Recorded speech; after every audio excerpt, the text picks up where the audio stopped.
وقتی برای اولین بار اسم مکزیک به گوشمون میخوره، تصویری از کلاههای مکزیکی، لباسهای پرچین و رنگی، مردمانی شاد و ذرت مکزیکی در ذهنمون نقش میبنده. مکزیک یک کشور عظیم، متنوع و پر جنب و جوشه که در جنوبی ترین قسمت قاره آمریکای شمالی واقع شده. این کشور فوق‌العاده متنوع، مملو از فرهنگ غنی و غذاهایی در سطح جهانی و میراث و تاریخ فوق‌العاده باور نکردنیه. در این ویدیو مجموعی از جالبترین دانستنی‌های کشور مکزیک رو گردآوری کردیم. پس با ما تا آخر ویدیو همراه باشید.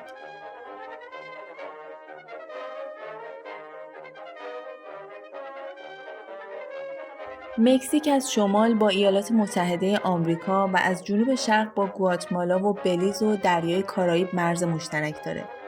پایتخت این کشور جذاب مکزیکو سیتیه. این کشور جزو وسیع‌ترین و پرجمعیت‌ترین کشورها در جهان به حساب میاد. مکزیکی‌ها مردمانی شاد و پر انرژی هستند و شاخص امید به زندگی در این کشور بسیار بالاست. مردم مکزیک به 62 زبان بومی صحبت می‌کنند، اما از آنجا که این کشور سالهای زیادی مستعمره اسپانیا بوده، 97% از زبان مردم این کشور اسپانیایی است. مردمان مکزیک افرادی خونگرم و مهمان نواز هستند. مکزیکی‌ها مردمانی خوش‌پوش هستند که به ظاهر و قیافه خودشون خیلی اهمیت میدن. زنان این کشور علاقه زیادی به پوشیدن زیورآلات و لباسهای رنگی دارند. لباسهای محلی مکزیک دارای طرح‌های مفهومی و زیباست و تبدیل به نمادی از این کشور شده. پاپکورن یا ذرت بوداده 900 سال قبل برای اولین بار در مکزیک درست شد و این کشور منشأ شکلات و فلفل هم هست. همینطور سرخپوستان آزتک در مکزیک از دانه‌های کاکائو به عنوان پول رایج خودشون استفاده می‌کردند. آووکادو، لوبیا، کدو، ذرت، فلفل قرمز و قارچ جزو مواد اولیه و رکن اصلی غذاهای مکزیکی به شمار میرن. مکزیک سنت‌های قدیمی زیادی رو حفظ کرده که یکی از آنها جشن روز مردگانه. در این روز به یاد افرادی که رفتن محراب آماده می‌کنند. سپس مسیر رو با گل و شمع روشن نگه می‌دارن تا رفتگان بتونن راه خونه رو پیدا کنن. از اونجایی که عزیزان رفته دوباره به خونه برمیگردن، این روز با جشن و پایکوبی همراهه. یه رسم قدیمی دیگه که قدمتی بیش از 100 سال داره ازدواج با تمساحه. در عقاید سنتی مکزیک جایگاه تمساح خیلی بالاست و دارای لقب شاه دخته. ازدواج با تمساح از اون رسوم عجیب و غریبیه که دلهره رو به دل هر کسی میندازه.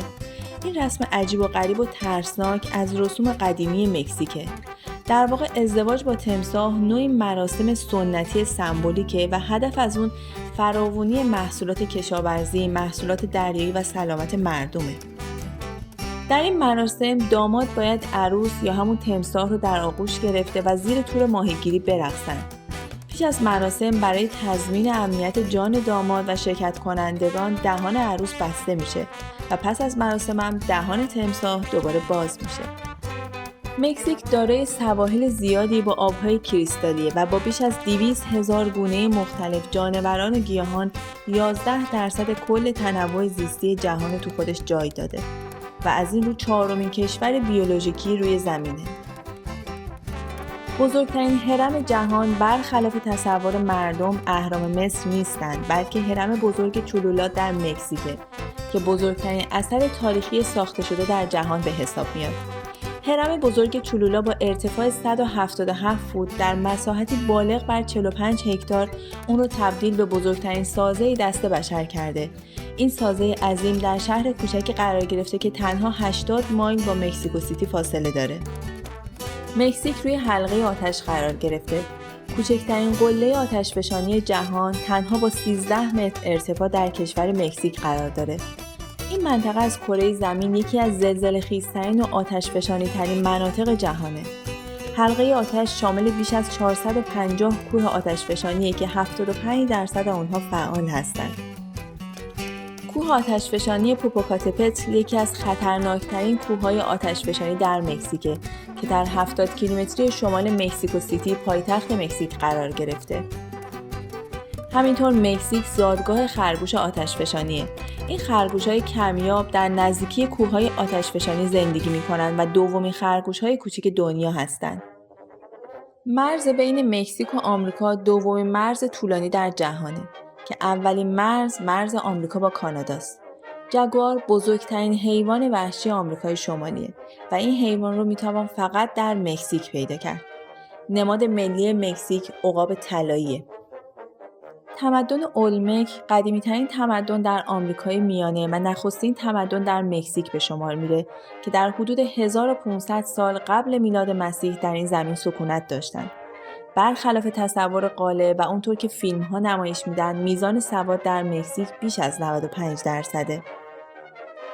و جالب بدونین پدرو لاسکوراین 34مین رئیس جمهور مکزیک کمتر از 1 ساعت خدمت استعفا داد و رکورد کوتاه‌ترین دوران ریاست جمهوری جهان رو به خودش اختصاص داد.